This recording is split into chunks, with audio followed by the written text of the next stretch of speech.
Hello everyone and welcome to this PyIceberg demo. My name is Driesprong and I work for Jupyter as an open source software engineer. Today I want to take you through the demo using this repository. It's the Docker Spark iceberg repository. It's a Spark with iceberg support and it comes with like a local REST catalog and a min.io as a storage backend. And it's a very easy way to get the whole stack up and running locally.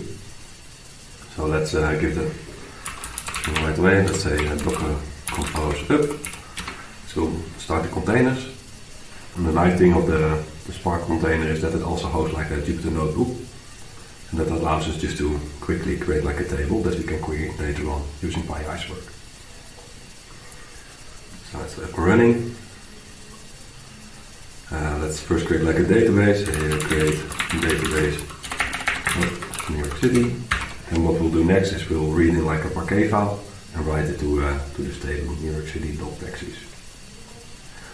So sometimes you want to alter or create your tables without using a JVM. This is where PyIceberg steps in. So let's go back to the console.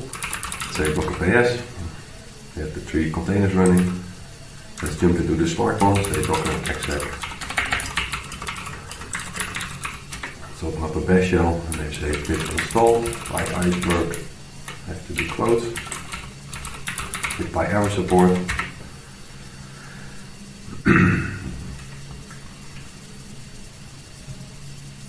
Takes a while. And now we can say PyIceberg URI CPP REST.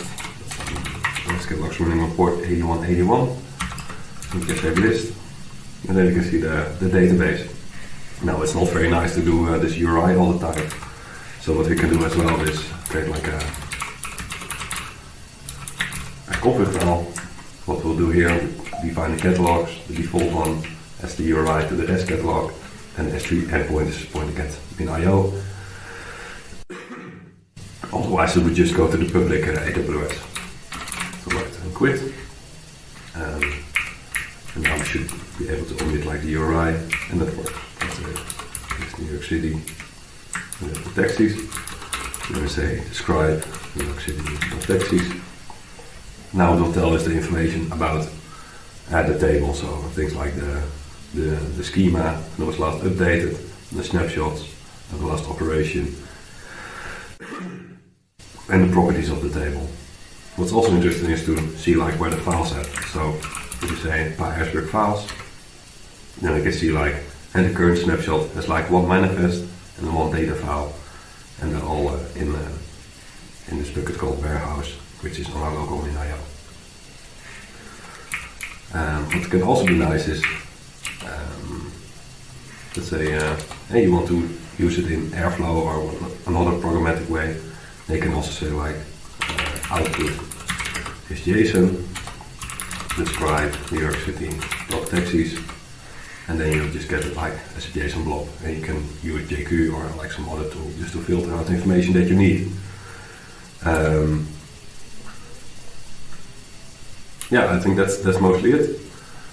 You can also rename tables, drop tables, and these kind of things. So let's say we don't need the table in here. You say drop table, New York City.taxis, and actually drop the table.